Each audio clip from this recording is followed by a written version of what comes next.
Well, welcome to the Paris of the Prairie, coming to you from Midtown Tulsa in the heart of America's Outback. This is our first podcast, Chase. Yeah. I'm Brent Brander. Sitting alongside me is my son, Chase. Together, we will explore the folklore, the politics, and the unique people and places that make Tulsa what it is. This is Tulsa. It's proud, evolving, and never what outsiders think.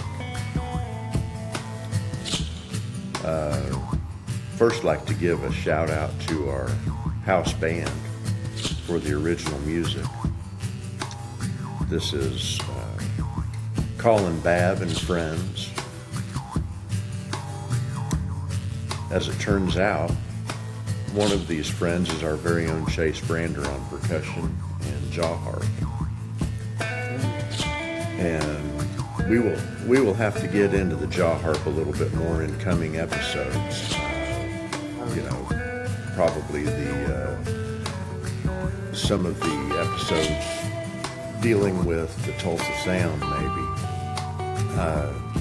This is really fascinating, Chase. The jaw harp, that kind of became a instrument of choice for you, as I recall, during COVID, when you didn't have your drum kit with you, and Yeah. you kind of dove into it.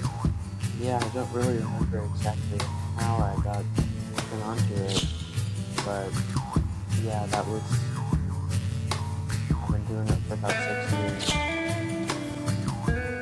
And the unique thing is that there are jaw harps from all over the world. You've got them from Vietnam and Russia and places like this. Anyway, we'll get into that more.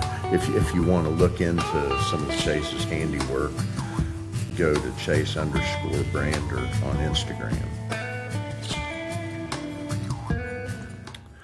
So, why another podcast? And more importantly, why one on Tulsa?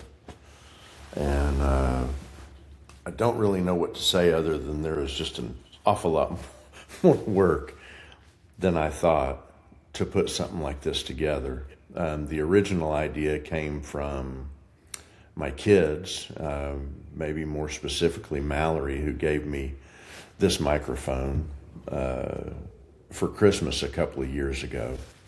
And it was kind of born out of the idea that I go on an awful lot about Tulsa history and just nostalgia, and they felt like maybe other people needed to hear it.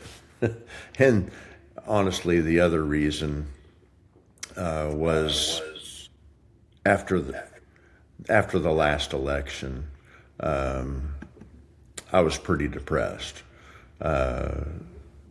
thinking in terms of how everything went nationally. But on a local level, I kind of got a kick out of the fact that we elected our first black mayor here in Tulsa. So I thought, okay, let's start local. Let's work our way out to enact change.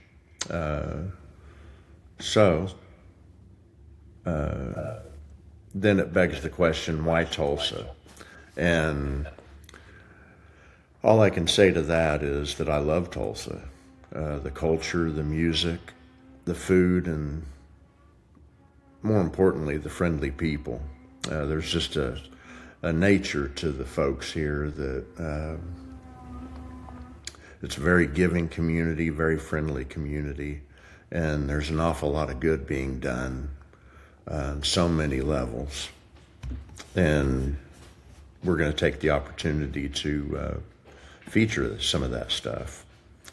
We will touch on stories locally, nationally, and internationally, and we'll dive into how they affect us here in the heart of flyover country.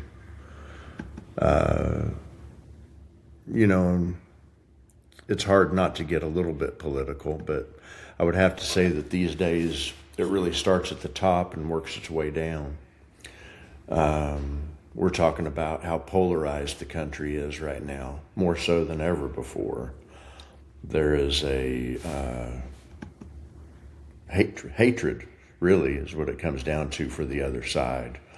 There does not appear to be a mode of communication, channels being open to communicating with one another.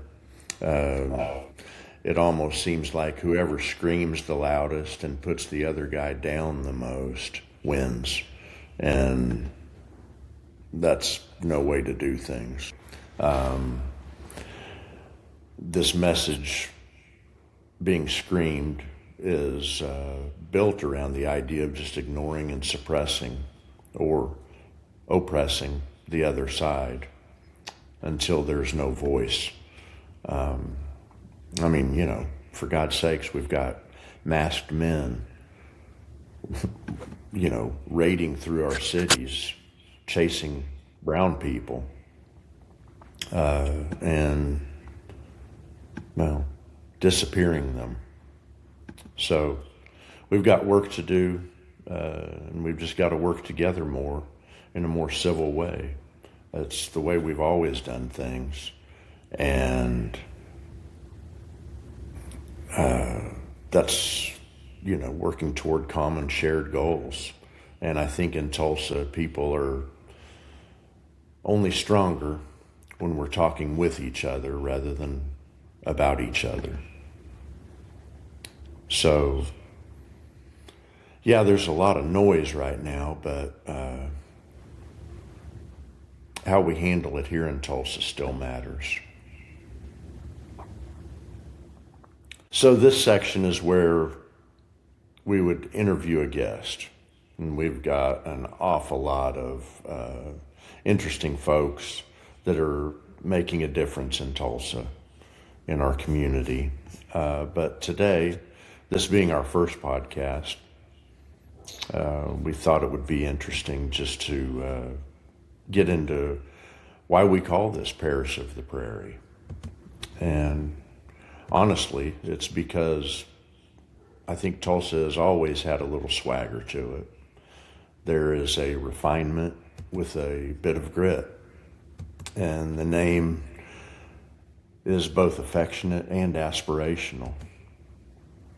It tips a hat to the era when we punched way above our weight culturally and recognizes the creative spirit that's never left. And by no means do I try to pretend that we're perfect, because we're certainly not. But when it matters, I like to think we work to correct our wrongs and do the right thing. So it's the people, it's the stories, and the odd combinations that somehow just work. Parish of the Prairie is a point of view, a way of saying this place matters, and the simple beauty might just surprise you. So our guest will speak to the giving, offbeat spirit of Tulsa. They give of their time, their ideas, and they're invested in making this place better than they found it.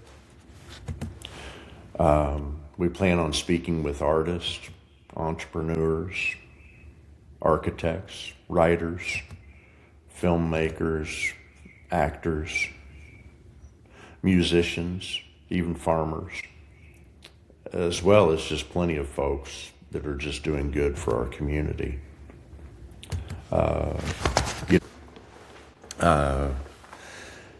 And we'll finish each of our interviews asking our guests their opinion on or of their most iconic Tulsa spot, where they might go to be inspired, the place that they take visitors that shows how we do things. We'd like to remind you to get out and immerse yourself in something new around town this week. Try a new activity or see a band that you haven't seen before, and just introduce yourself to a new restaurant. Hang out somewhere that allows you to take in the beauty and the richness we've got here. And remember to shop local. If you need some ideas, go to tulsapeople.com, visit tulsa.com, tulsago.com, and tulsakids.com, just to name a few. I guess that's it for our maiden voyage. I can't tell you all the work that goes into this, but we certainly look forward to bringing you a lot more.